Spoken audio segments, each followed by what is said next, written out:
s'élèvera, le dernier sur la terre. Regarde bien. Le premier mot, c'est la même phrase que Paul a prononcée dans Philippiens. Mais je sais. Paul dit, je sais que cela tournera à ma faveur. Job était dans un moment difficile. Job avait tout perdu. Il avait besoin que Dieu vienne le délivrer de cette extrême pauvreté, de la situation où il se trouvait. Mais Job dira, mais je sais que mon Rédempteur, mon Sauveur, c'est lui qui m'a racheté. Il s'élèvera. Lorsque tu places ta foi, ta confiance, ton espérance en Jésus-Christ, il s'élèvera. Il s'élèvera. Mon Rédempteur s'élèvera. Mon Seigneur s'élèvera. Mon Jésus s'élèvera. Il n'est pas mort. Il est sorti du tombeau vide. Job dit, je sais. C'est comme ça qu'on doit attendre la délivrance en Jésus-Christ. Savoir que je sais que mon Rédempteur se lèvera le dernier. Même si ça fait 10 ans que tu es stérile, même si ça fait 15 années que tu attends, mais tu dois savoir que Jésus-Christ est vivant. Il fera quelque chose. Il fera quelque chose. Paul était en prison. Il attendait la délivrance. Il dit, je sais que cela tournera à ma faveur. Tournera à ma faveur. Mets ta confiance à Jésus-Christ. Mets ta confiance à Jésus-Christ. Même si tu es malade des années, attends à la délivrance. Attends à la guérison. Job, malade qu'il était, il attendait la délivrance. Il se disait chaque matin, je sais que mon Rédempteur, il est vivant. Il se lèvera. Le temps, quand Dieu se lève, que les ennemis partent.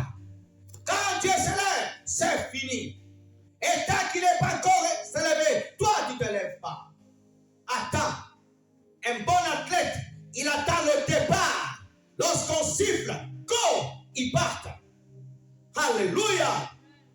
Paul attend la délivrance. En prison, là où il était, il n'était pas inquiet. Les gens sont inquiets. Parce que tu ne connais pas Jésus. Quand tu sais qui il est, il a reçu le pouvoir dans le ciel et sur la terre. Sa mort, lorsqu'il est mort, la Bible dit, frères et sœurs, oh, la résurrection de Jésus a emmené la bénédiction dans nos vies. Ma sœur et mon frère, tu peux traverser des moments difficiles.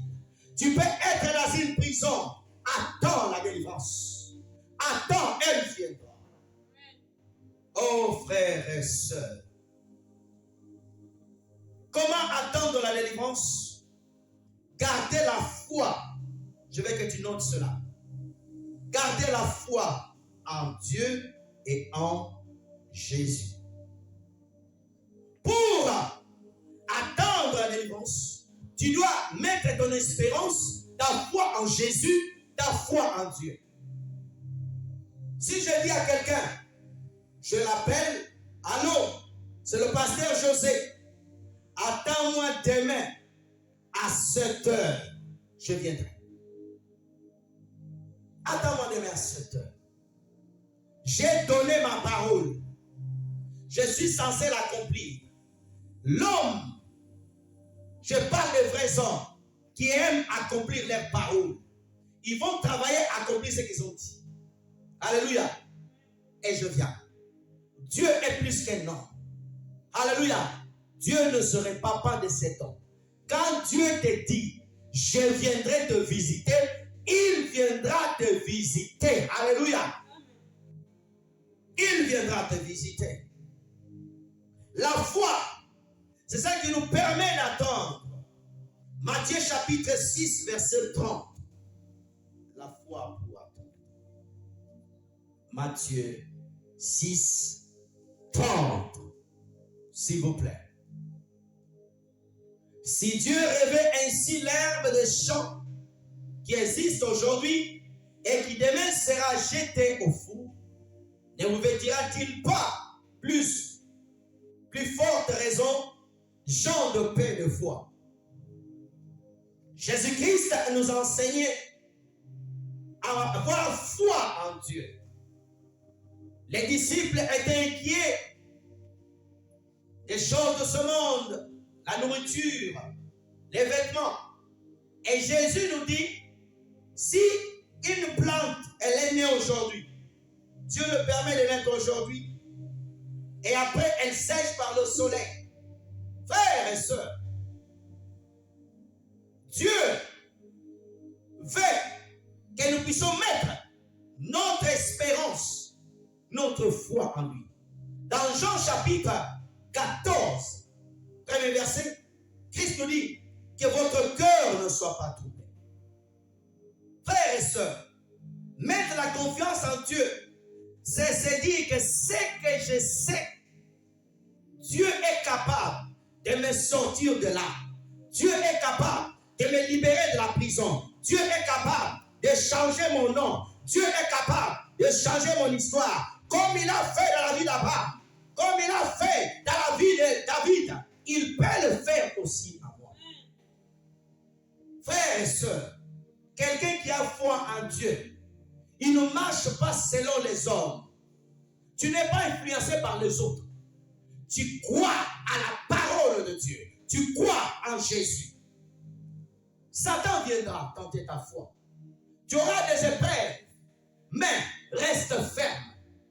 Mets ta confiance en Jésus. Je le dis souvent. Dieu n'a pas abandonné Jésus. Nous ne serons jamais abandonnés. Toutes les prières du Seigneur Jésus-Christ ont été exaucées. Alléluia. Toutes les prières. Dieu ne t'abandonnera pas. Il viendra te délivrer. Là où tu es, il te sortira. Alléluia. Il te sortira de là. Il te sortira. Mais tu dois avoir la foi. Tu dois le faire confiance. Dis, Seigneur Jésus, je sais que tu ne mens pas. J'espère en toi. Mes yeux se tournent vers toi. Le secours vient de la croix. La solution vient de la croix de Jésus. Alléluia. Mais si tu n'as pas la foi, comment il peut t'exaucer? Comment il peut te répondre? Car Dieu n'exauce pas les incrédules. Car Dieu exauce les hommes et les femmes qui s'abandonnent à lui. Simeon, le Saint-Esprit le dit, tu ne mourras pas sans voir le Messie. Il a attendu. Il a attendu des années. Il a vieilli. Mais comme la promesse ne vieillit pas, la chair vieillit, mais la promesse de Dieu ne vieillit pas. Ah, donne-moi un amen. Oh, ton âge. Oh, tu peux vieillir en âge, mais la promesse, elle ne vieillit pas. Dieu veillera à ce que sa promesse s'accomplisse en Christ. Fais confiance à Dieu. Ne doute pas. Ne doute pas. Paul dit, je sais. Il avait une assurance. Oh, il était dans une prison. Il a entendu la voix du Fils de Dieu très haut. Il disait, s'il m'a dit, il le fera. Oh, gloire à Dieu. Gloire à Dieu. Merci Seigneur. Même si tu es malade, prie. Continue à croire. Il te guérira. Il te guérira. Frères et sœurs. Frères et sœurs. On va regarder quelque chose. Il dit, voici ce que Paul dit encore. Il dit, grâce à vos prières, la délivrance, elle vient par la prière. Quand une personne attend que Dieu le délivre, il doit prier. Paul savait que la prière des frères et sœurs allait l'aider pour la délivrance. Est-ce que tu pries? Tu es dans une situation difficile. Au lieu de prier, tu es distrait. Frères et sœurs, dans ce temps de la fin, on ne doit pas être distrait. Donne-moi un amen. Paul dit, je sais que cela tournera à mon avantage. Grâce à vos prières. La prière est capable d'amener la délivrance de quelqu'un. Alléluia. Et la prière, c'est tout un processus. Ce n'est pas parce que je priais aujourd'hui, c'est fini. Non.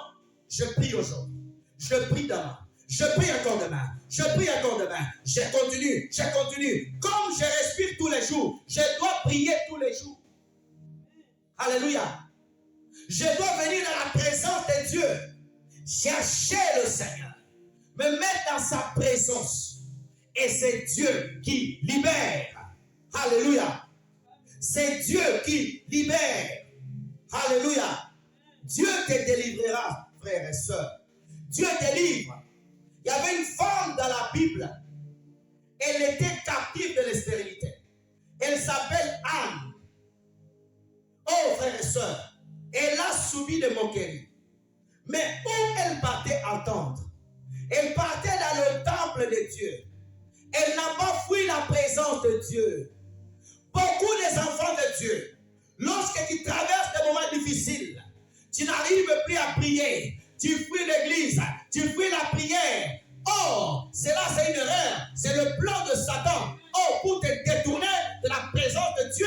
Oh, tu dois venir dans la présence de Dieu. Attendre là-bas. Anne, elle est venue dans la présence de Dieu. Elle a prié et Dieu l'a exaucé. Dieu exauce encore.